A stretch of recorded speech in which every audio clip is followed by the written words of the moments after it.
So we were in the middle of a long piece, and looking at this issue. I think what we should do is probably start the Sif again. Why don't we start Yud Gimel once again, okay?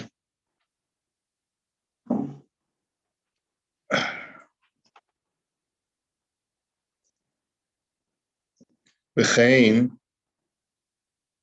imnasan taliso le'uman l'takna b'kablanus.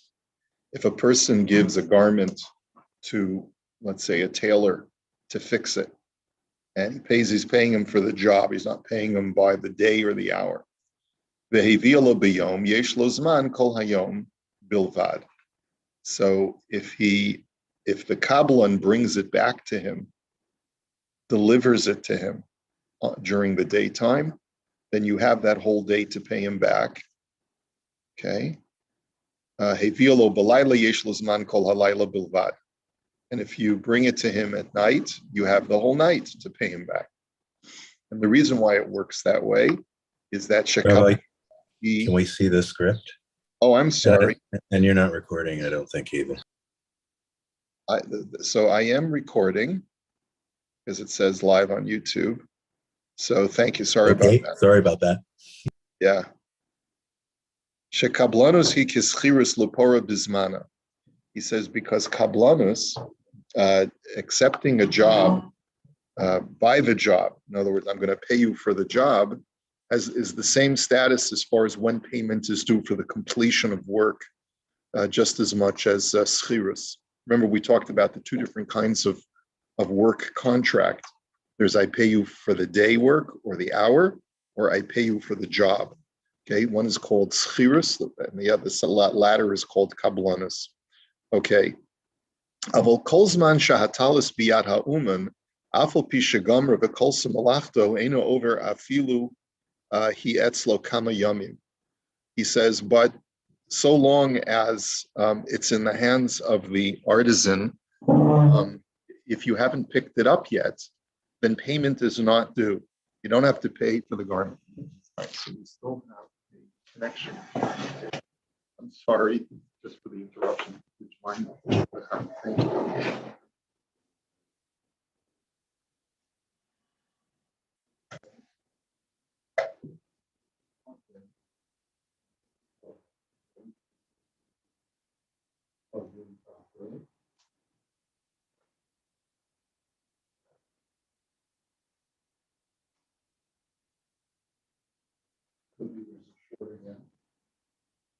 In the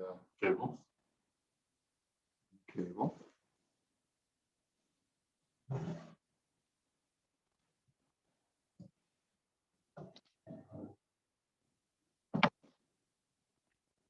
Or it's also possible that we're not on the right channel.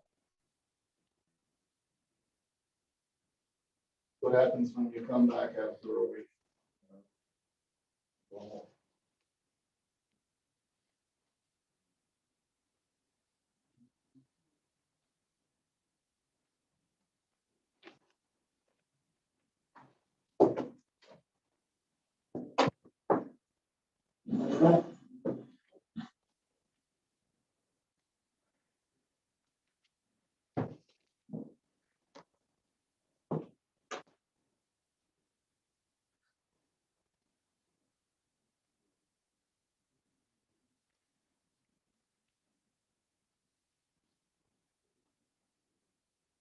Okay.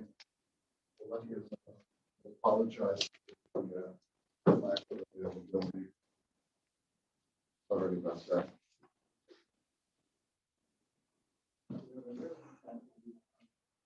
We're on page Reish Mem Vav. It's in the middle of Sif Gimel. So if you wanted to bring up the PDF on your phone. Okay. And even if the tailor tells you, your garment is ready, please come and pick it up. As long as you haven't picked it up, payment is not due.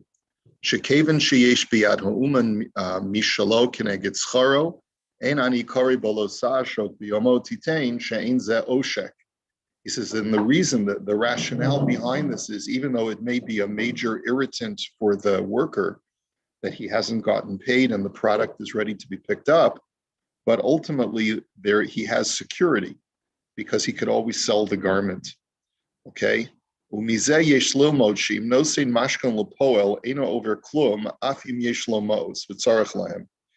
can learn from this halacha is that, let's say it's inconvenient for you to pay the worker at the end of the day. Let's say you don't have your checkbook and you don't have cash, okay? And you don't have the ability to direct deposit for whatever reason. What's the alternative? How do you make good on biyomo titain schara, that you pay him on the day that work is due? So the answer is, give him a pikadon. Give him something of value that is yours, and say to him, my religion requires me to pay you immediately upon completion of work or immediately upon the completion of the day's labor. I can't pay you right now, but take this pikadon, take this object that's worth something. Take my Rolex and come back tomorrow, or I'll come to you tomorrow and I'll pay you for you give me back my watch and I'll give you what I owe you.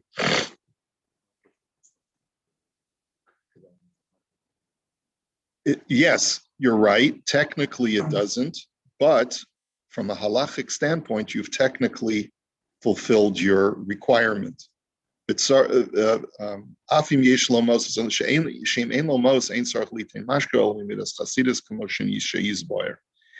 and that's provided that you have the money, but it's inconvenient for you, or for whatever reason, it's difficult for you to pay him.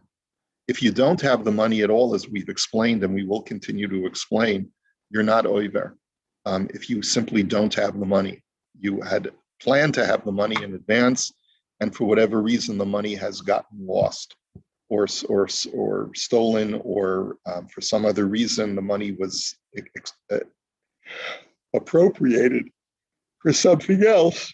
So then you're not oiver, even if you give him nothing, but there still is a midas chasidus to do whatever you can to make him whole at the end of his work.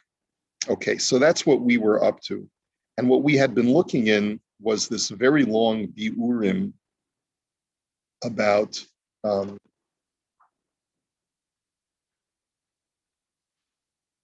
the kablanus.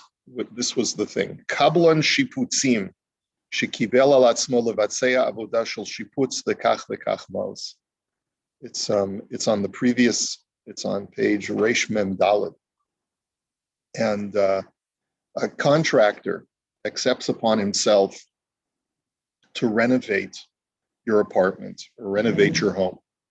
The kavuz, they set up a price. It's going to cost you this much. Okay. Now, as we all know, with contractors, they give you an estimate, and they said, but we won't know anything until we open up the wall. The notorious open up the wall, because what happens is, what happens when they open up the wall? They could discover bad wiring.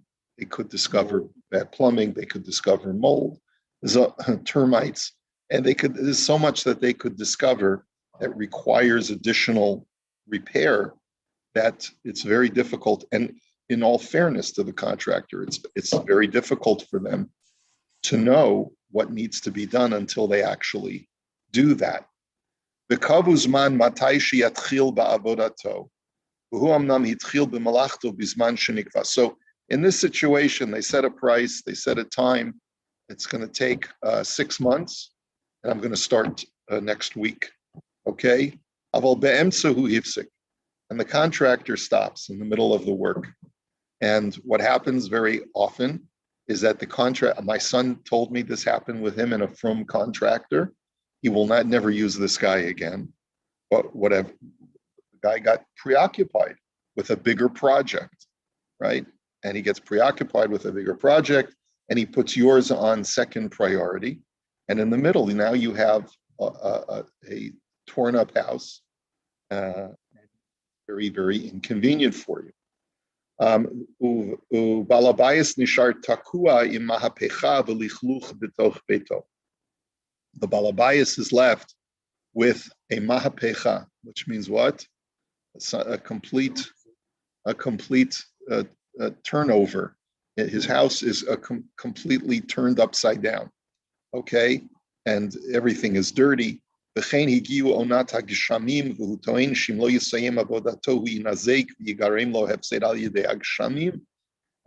the rainy season is coming. All they have is a tarp to cover up certain parts of the of exposure of the wall.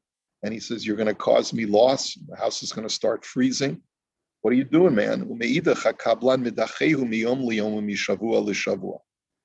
in the contractor is now deflecting, right? Can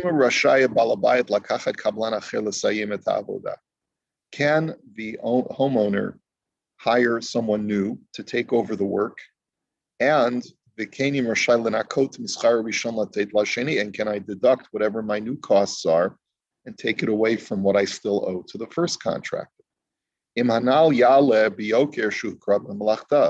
that the second contractor will be more expensive than the first.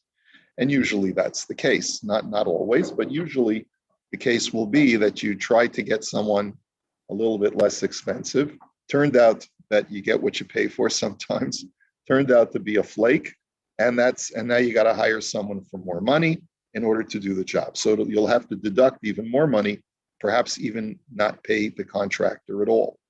Uvereshit devarenu nevarer be'ezras Hashem Yisbarach eicha din heicha shehakablan chazabo legamri ve'eno rotze l'sayim avadato. So let's first explain what happens if the contractor simply quits in the middle of the job. Okay, what are your rights and what are his rights? B'hinei lekamen sif chaf aleph bebiurim divrei maschul bein b'schiris nisparer dedavka bepol shu schir yom kaimelon shu chozer be'emsa avodaso aval kablan asur lachzer bo. He says, we'll explain later on in Sif Chaf Aleph that only a schir yom is allowed to quit midday. But a kablan who accepts a job, halachically is not permitted to quit simply because unless there's an onus, right? But stam to say, I quit because he's got a better job somewhere else and just to completely walk away is halachically prohibited. Va'afilu b'sachir sherashai lachzor be'emtza, hainu davka shechozer b'stam. Aval im chozer mikoach yoker, shematza avodato beyoter shemashalman lo yoter eino rashai. And even with a sachir, which is a day laborer, he can only go back on the deal is if he has some reason that's legitimate. But if he just quits because he found a new job, and so in the middle of the day, he says, take this job and shove it, right? Then that also is not permitted. And we'll skip the parentheses. Let's see.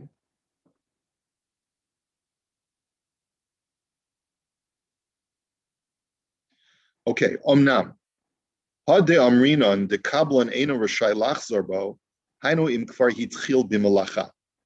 we say that a kablan is not allowed to quit, that's only mid-job, meaning he's already started the work.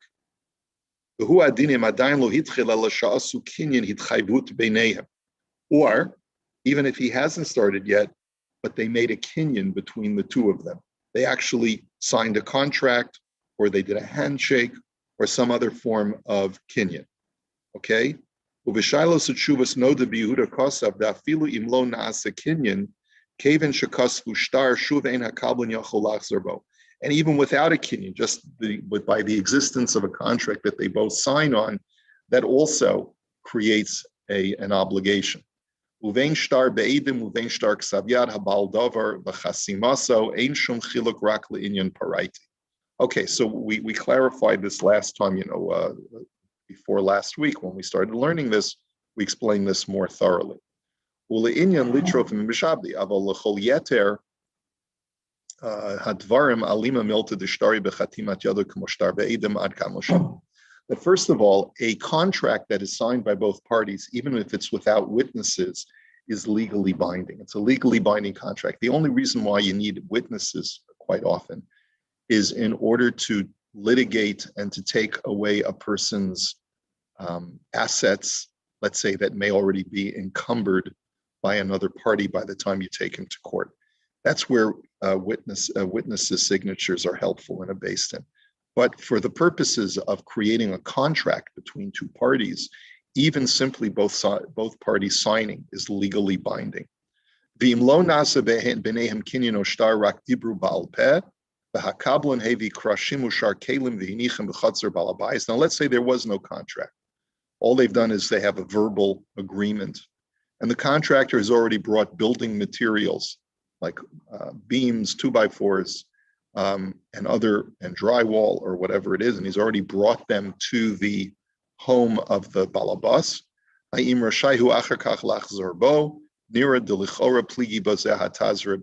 So that is, it seems to me, says Reb Stern, that this is a machlokas between two great achronim. The Hataz Kosov Beresh Siman Shalom Lamed Gimel Zelushano, and because the Taz writes as follows: Niralanias Daiti Hu Hadin Imlo Moshach Rak Shanasna Lachatzer Shel Balabayas Kina'a HaBalabayas Dirushuso Koma Kamo Mashicha. That the Taz writes that once the contractor has brought building materials to the site, and it is owned, the site is owned by the Balabas, the Balabayas automatically acquires those materials. And now what you have is you have consideration, which is a legal term for now. There has been a significant quid pro quo. I've acquired something that you've brought to me, and in exchange, I'm indebting myself to fulfill the contract from my side, from the homeowner's side. Umashma b'mordechai b'perak ha'unin d'chol shahaya kvar derech pikadon etzlo lo mahani midi le'inyan ze ad kamashono. He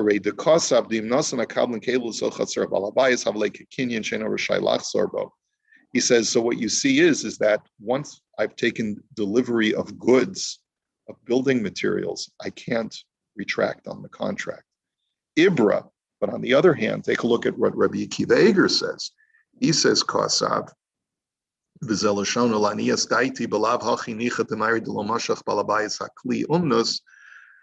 the gamlo nosim b'derech kinyan sheyiska balabayis elahuman evim shom letzorach malachto v'leka kinyan upashad ad kam l'shano. Rabbi Akiva Eger maintains that even if the contractor has brought already the building materials and placed them on site, there has been no kinyan, and therefore either party can withdraw from the deal. Hooray, the cost of the gam hecha dolohayu eitzel balabayis b'derech bikadun bilvad el sheivim letzorach malachto v'nichem b'chatzar balabayis. He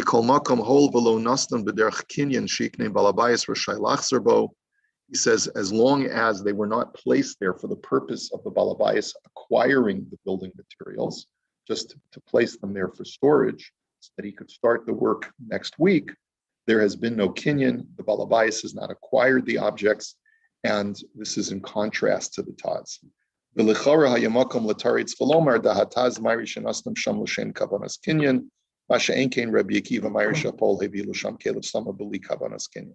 One way we could reconcile the two and say that they're not really disagreeing is it depends what the intent. If the intent of the contractor was to put them down there for the purpose of transferring ownership to the balabas, then perhaps it is a kinyan. If there was no objective for that purpose, so then there's not a kinyan. So my property acquires. The fact that it's on my property can acquire for me. Yeah, that's the argument of the Taz. Okay, so I'm going to skip for a few lines, and he says like this: But let's say the Kabbalah already started the work. So that the first issue we dealt with was the technical issue. At what point does the work start? Does it start from the time that he takes the first hammer blow, or does it start from the time that he delivers the initial building materials? Fine. That's a machloikes. But now the question is, what if he's already started the work? Okay, so then once he started the work, he's not allowed to withdraw unilaterally. Kaimalan deshamin lo masha asid lasos, ketzad kibel mimenu kama liksor bishmona dinrim, kotzer chetzia v'iniya chetzia. So the case that's established in the Gemara is as follows.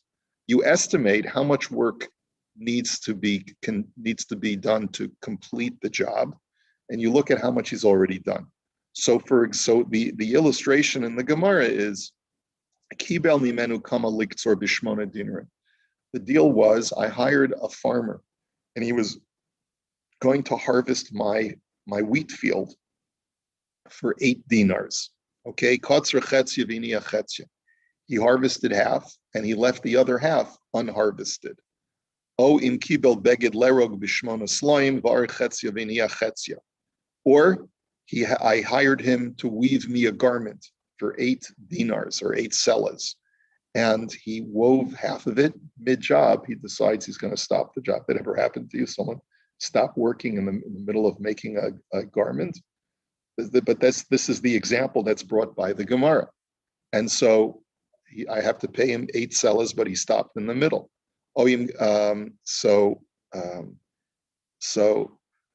Shamilo Masha Osilasa.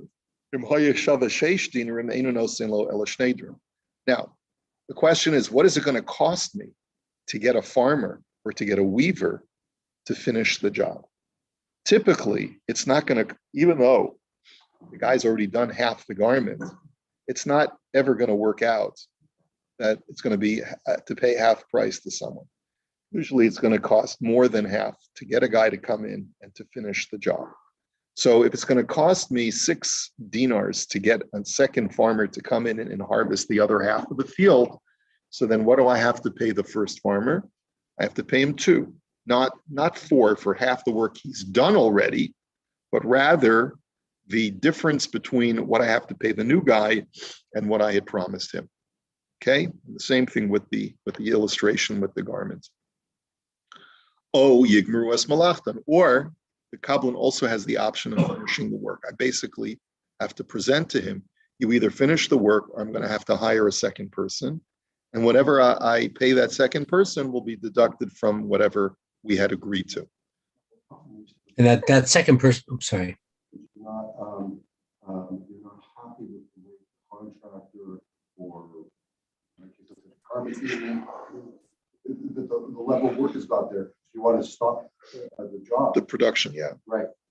Then he's still entitled to the full amount, entitled for the smaller amount. That's a very good question. Here, the illustration is that the Kabbalah is the one who quits. What Ron is asking is what happens if the employer, the Balabayas, stops the work because he's not satisfied with the work product. Okay, let's see if he discusses that. But so far, we're just talking about where the Kabbalah quits what he's entitled to for compensation. Yeah, and I was going to suggest if the Kabbalah quits, what usually happens if you get someone second in to come, they'll say, oh, that labor was very poor. I have to undo what they did and start again because I can't continue from that poor effort. That's right. Sometimes it could even cost the same or even more. And then you've got an issue of can you seek compensation for the first guy because the total job could cost more because of the undoing necessary. Exactly. Okay, so upirish hadavar dim eno motze abalabais kablan acher shemuchach l'sayem shemuchan l'sayem et avodah b'mechir shekava harishon, meaning that if the balabayas has to find someone else who's going to charge more than what the first guy was charging, dainu shika chabor gemar chatzi hasheni shel malacha dala dinrim, az rashai likach kablan shumotze afshu hu yoter biyoker v'yorid mehatashlum shu tzarich l'shlom harishon sach hasikum shelo lokate biyoker kablan hasheni. Then I can always hire a more expensive worker to finish the work and deduct whatever I would pay for half the work and only pay him the difference. V'imkein lefi anal. So based on the illustration that we've given, Pashut de Rashaya Balabayas, in other words, in the question that we've asked about the contractor who stops work midstream and says, I'll come back, and he keeps delaying. So Pashut de Rashaya Balabayas lakachat kablan sheni, ulahashlim avodat harishon shehipsik bo, v'yacholo harid midmei havodah she'avad harishon. V'afilim hu yafsid legamri et kol scharo u'revacho she'avad u'chmo shekosov shamashach v'sivkat m'chaval. This is where we were up to. So he says, and this is true, even if the second contractor is going to be charging me so much that by the time I'm finished paying him, there's going to be no money left. from the original amount that I had contracted with the first guy. So, in other words, I had told the first guy, I'll pay you 100 grand. He stops mid-job. And the second guy is going to be charging me 110 grand to finish what the first guy started. So then I said, I have nothing left. So then I'm not obligated to pay him anything according to the Shach.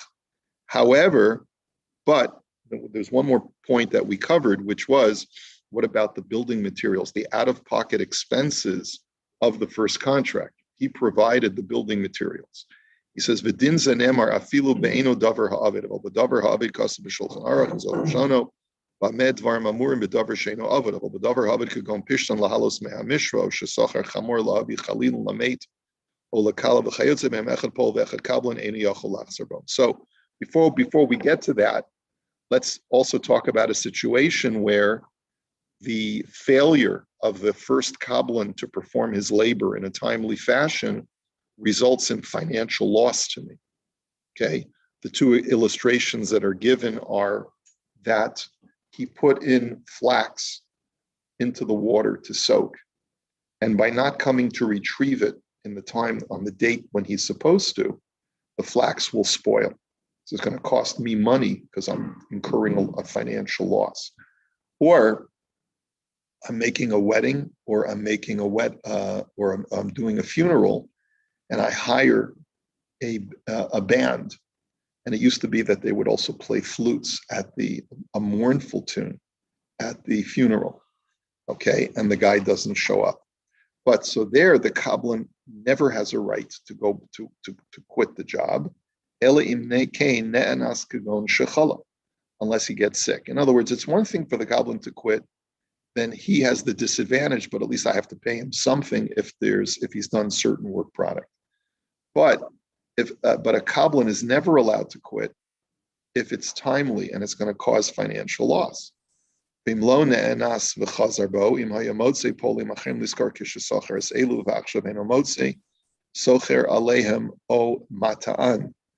says, if there's no onus, and the Kabbalan just decides to quit, if he would have been able to find other workers when he hired these guys, and now he can't find workers, socher alehem o mat'an.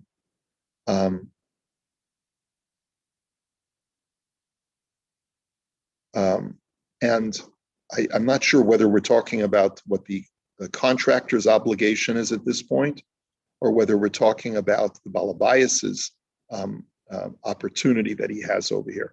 The Gemara explains, though, or the Shulchan Aruch explains, Keitzad socher leim polim v'gormim malachtim shelo tovad, v'chol sheyosef leilo apolim achem al masha posak l'rishonim notol mi harishonim ad kedei scharin shel rishonim. So he says that according to the Shulchan Aruch, if I can only find even more expensive workers than what this Kabbalan was, the Kabbalan's obligation is to even go out of pocket, even if he can't find workers. In other words, what would be the argument of the Kabbalan to make? You had contracted me to do your flax work, but now I can't find the workers to pull the flax out of the tub. That's not an excuse.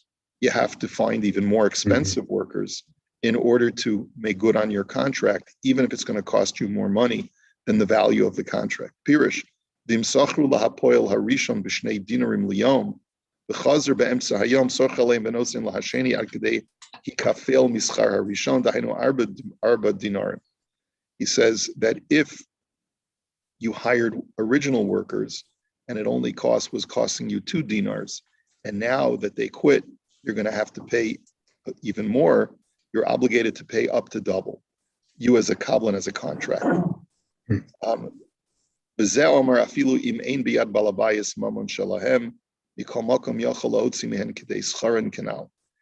Balabayas can even sue to pay for any loss that he incurs as a result of failure to work. Okay. So the Kabbalan can't be lax with respect to the flax. He can't be lax with respect to the flax. Thank you for that. We'll hold it there. Welcome back. Have a wonderful day. And we'll continue this in Mirz Hashem.